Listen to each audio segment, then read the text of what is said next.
he expected to enjoy his food.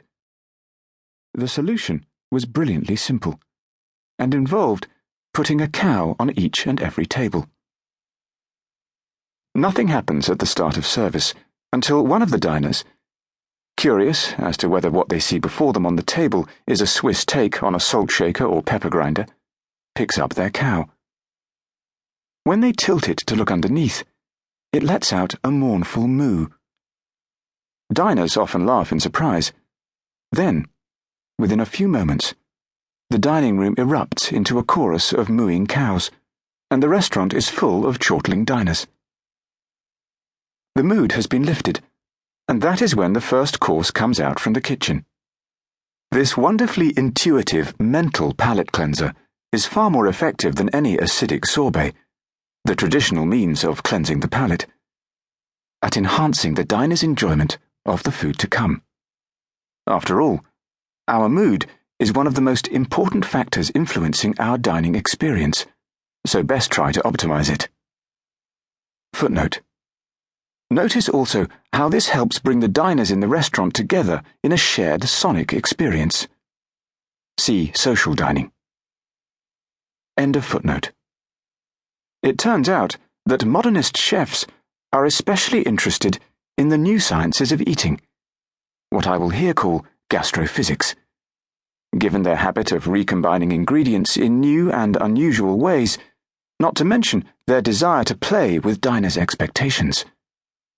How exactly they are using this emerging knowledge to enhance the experience of eating constitutes the subject matter of this book. Many of the food and drinks companies are also becoming increasingly curious about the science of multisensory flavor perception. The aspirations of the latter, though, tend to be somewhat different from those of the chefs. Their hope is that the new gastrophysics insights may help them to use the so-called tricks of the mind in order to reduce some of the unhealthy ingredients in their branded food products without having to compromise on taste. Gastrophysics, the new sciences of eating. Many factors influence our experience of food and drink, whether we are eating something as simple as a luscious ripe peach or a fancy dish at one of the world's top restaurants. However, none of the existing approaches provides a complete answer as to why food tastes the way it does and why we crave some dishes but not others.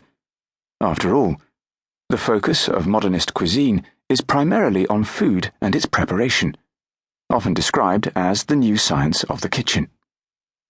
Sensory science, meanwhile, tells us about people's perception of the sensory attributes of what they eat and drink in the lab, how sweet the taste, how intense the flavor, how much they like the dish. And then there is neurogastronomy, basically the study of how the brain processes sensory information relating to flavor. This new discipline helps shed light on the brain networks that are involved when people taste liquidized food pumped into their mouth via a tube while lying flat on their back, with their head clamped in a brain scanner. Do I have any volunteers? Interestingly, you now find mention of the diner's brain on the menu at top restaurants like Mugaritz in San Sebastian in Spain, and at the Fat Duck restaurant in Bray.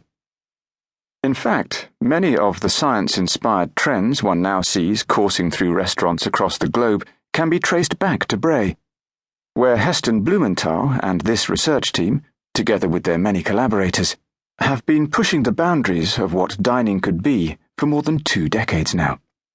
However, neither modernist cooking, nor sensory science, nor even neurogastronomy offers a satisfactory explanation as to why our food experiences, be they special occasion or mundane everyday meal, appear to us as they do.